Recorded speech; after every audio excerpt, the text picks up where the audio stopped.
Assalamu alaikum. I am Syed Hamza Shahid from Shalamar Medical and Dental College. I welcome you all in today's Medical Globe e-learning session. Today I am going to give you guidelines about the chapter pentose for phosphate pathway and NADPH of the carbohydrate metabolism. Carbohydrate metabolism on whole carries about 1.5 SEQs and 6 MCQs, a total weightage of about 13.5 marks. So let's start. जो हमारा first topic है overview. ये university question है कि इसकी क्या importance है। ये सारी इंपॉर्टेंस यहाँ मेंशन है। इसके अलावा हमारे कुछ एमसीक्यू इंपॉर्टेंट एमसीक्यू पॉइंट्स इसके अंदर हैं कि ये कहाँ पे पाथवे कहाँ पर होता है।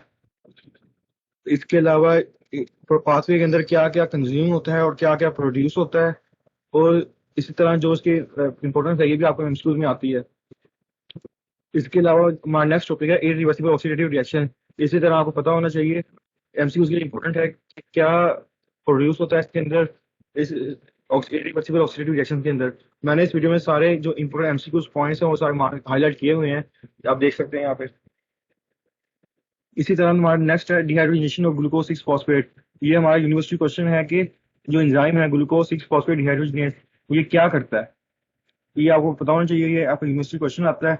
इसी तरह हमारे एमसीक्यूज में भी आते हैं कि जो ग्लूकोज 6 फॉस्फेट डिहाइड्रोजनेस क्या करता है और ये किस तरह इनहिबिट होता है, ये आपको एमसीक्यूज में पूछा जाता है।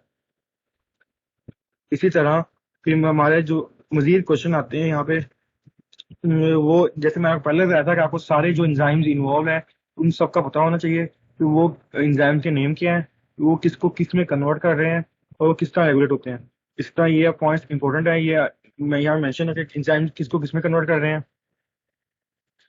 इसी तरह ये फिगर इंपॉर्टेंट है एमसीक्यूज के लिए। आपको पता होना चाहिए कि कौन से एंजाइम्स इन्वॉल्व हैं, वो किसको किस में कन्वर्ट कर रहे हैं और वो क्या बना रहे हैं। अगर आपको यहाँ से फिगर से समझ नहीं आ रही हो तो आप सतिया से देख सकते हैं, वहाँ पे ये इजीली समझ आ जाएगी आपको। इसी तरह कोएंजाइम क्या है, ये भी इंपॉर्टेंट एमसीक्यूज है हमारा। जो नेक्स्ट है हमारा reversible in non oxidative reactions. इसकी जो इंपॉर्टेंस है ये हमारे लिए यूक्यू है। ये आपने यहाँ सारी इंपॉर्टेंस लिखी हुई है, ये आपने एक बार रीड कर लेनी है। और उसके अलावा हमारे जो यहाँ से एमसीक्यूज आते हैं कि ये कहाँ पर होते हैं, ये प्लेस कहाँ पे है, इधर ही हमारे एमसीक्यूज में आता है। इसके अलावा जो एंजाइम्स हैं ट्रांसक्रिप्टोरेज वगैरह थायमिन पायरोफॉस्फेट किस किस का कौन एंजाइम है, ये हमारे लिए एमसीक्यूज में पूछा जाता है। ये आप यहाँ से देख लेना। ठीक है। जो नेक्स्ट है हमारा यूजेस ऑफ एनएडीपीएच। ये हमारा यूनिवर्सिटी क्वेश्चन है। ये इसके अंदर सिर्फ आपने नेम्स लिखने होते हैं यूजेस के। इसके अलावा हमारा यहाँ पे ऐसे ही पूछा जाता है कि difference between NADP and NAD क्या है, ये आपसे पूछा जाता है शॉर्ट ऐसे क्वेश्चन के अंदर। इसी तरह ये एमसीक्यूज में पूछा जाता है कि इसके जो यूजेस हैं यूक्यूज के अलावा, सिर्फ हेडिंग करनी है आपने यहाँ से। इसके अलावा जो फिगर 13.5 है ये एमसीक्यूज के लिए इंपॉर्टेंट है। आपको पता होना चाहिए कि डिफरेंट फ्री रेडिकल्स कैसे बनते हैं और जो सुपरऑक्साइड डिसम्यूटेज कैटालेज और ग्लूटाथायोन पेरोक्सीडेज क्या करते हैं, ये सारा इस फिगर में मेंशन है। इसी तरह आपने इसका नेम करना है, ये एमसीक्यू में पूछा जाता है। फिर जो हमारा ये एक पैराग्राफ है ये आपका यूक्यूज भी है और एसक्यूज में पूछा जाता है आपसे। ये आपने पैराग्राफ लाजमी करना है। ये पैराग्राफ करने के बाद आपने फिगर से देखना है, ये फिगर एक ही है दोनों, बस ये इन्होंने फिगर को एक्सप्लेन किया हुआ है पैराग्राफ के अंदर। मैं हमेशा कहता हूँ कि पहले आपने टेक्स्ट पढ़ना है फिर फिगर पढ़नी है।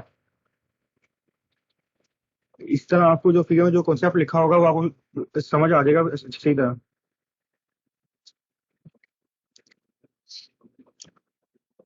ये आपने कुछ नहीं करना, ये सारे इंपॉर्टेंट नहीं है आपको। इसके अलावा जो हमारा साइटोक्रोम P450 मोनोऑक्सीजन सिस्टम है ये आपको एसपीक्यूज आता है। इसमें क्या रोल है एनएडीपी का डीपीएच का, ये आपने यहाँ से रीड कर लेना एक दफा।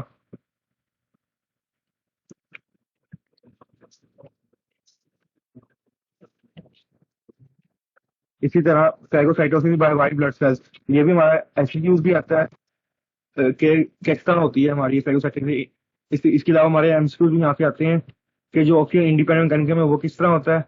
और इसके अलावा जो एंजाइम्स हैं एनएडीपीएच ऑक्सीडेज और एमपीओ, ये किसको किस में कन्वर्ट करता है, इनका फंक्शन क्या है, ये आपसे एमसीक्यू में पूछा जाता है।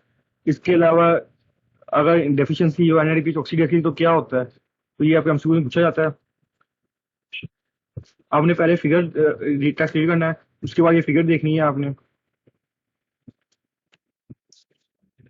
ओके, जो हमारा नेक्स्ट टॉपिक है सिंथेसिस ऑफ नाइट्रिक ऑक्साइड, ये हमारा यूक्यूज है, ये आपने सारा एज टू रीड करना है यहाँ से।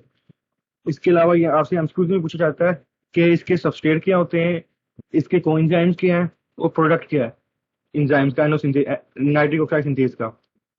इसके अलावा ये कहाँ कहाँ प्रेजेंट होता है और इसके जो इंडिविजुअल फॉर्म्स है इसके इंड्यूसर्स क्या हैं, ये आपसे एमसीक्यूज में पूछा जाता है। इसके अलावा हमारा यूक्यूज है कि इसके फंक्शंस क्या हैं।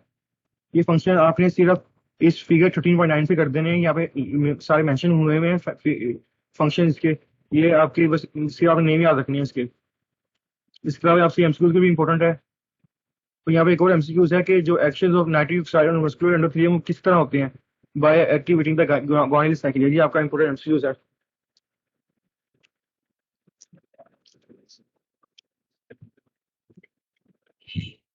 ये हमारा नेक्स्ट टॉपिक है ग्लूकोज 6 फॉस्फेट डिहाइड्रोजन डेफिशिएंसी। ये बहुत इंपॉर्टेंट टॉपिक है। इसमें आपको पता होना चाहिए कि एमसीक्यू की इंपॉर्टेंट जो चीजें हैं कि इससे होता क्या है डेफिशिएंसी से, और ये एक्स लिंक्ड है, और इसकी जो सिम्टम्स हैं वो कौन कौन सी हैं, ये आपसे एमसीक्यू में पूछी जाती है। इसके अलावा role of GP glucose 6 phosphate dehydrogenase in red blood cells, ये हमारी यूक्यू है कि हीमोलिटिक एनीमिया क्यों होता है।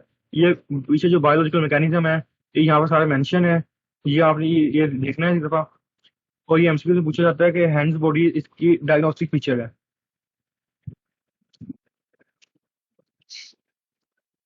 ये सारा हमें दवा करना है। इसके अलावा हमारा एसक्यू एक इम्पोर्टेंट है कि प्रेसिपिटेटिंग फैक्टर्स क्या हैं, ऑक्सीजन, ड्रग्स, फेविजियम एंड इन्फेक्शन, इनके आपको नाम पता होना चाहिए। एमसीक्यू में पूछे जाते हैं आपसे और एसक्यू में पूछे जाते हैं। इसके अलावा आपको कुछ करने की जरूरत नहीं है, ये आगे चीजें इंपॉर्टेंट नहीं। और आपने चैप्टर कंप्लीट एंड पे लाजमी करनी है हर चैप्टर के, इससे आप पूरा चैप्टर इजीली शॉर्ट टाइम में रिवाइज कर सकते हैं। और आप चाहे मजीद डिस्कशन एमसीक्यूज के लिए और एससीक्यूज के लिए आप हमारी बुक एमसीक्यूज क्रैक्स और एमबीएस क्रैक्स खरीद सकते हैं। जज़ाकल्लाह, अल्लाह हाफिज़। मेडिकल ग्लोब अल्हम्दुलिल्लाह अपनी कामयाब पब्लिकेशंस को मुतारिफ कराता है।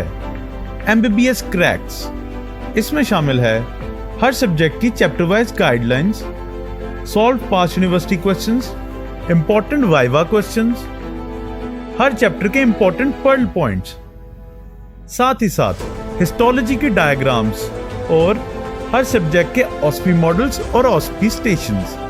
सिर्फ यही नहीं, इसके साथ साथ मेडिकल ग्लोब एक कंपोज किताब भी मुतारिफ कराता है, एमसीक्यूज क्रैक्स, जिसमें हर यूनिवर्सिटी के पास्ट एमसीक्यूज शामिल है, फिर चाहे वो यूएचएस के हो या फिर नम्स के। तो क्या सोच रहे हैं आप? तो अभी अपनी एमबीबीएस क्रैक्स और एमसीक्यूज क्रैक्स को घर बैठे हासिल करने के लिए इस नंबर पर राब्ता करें 033566330007।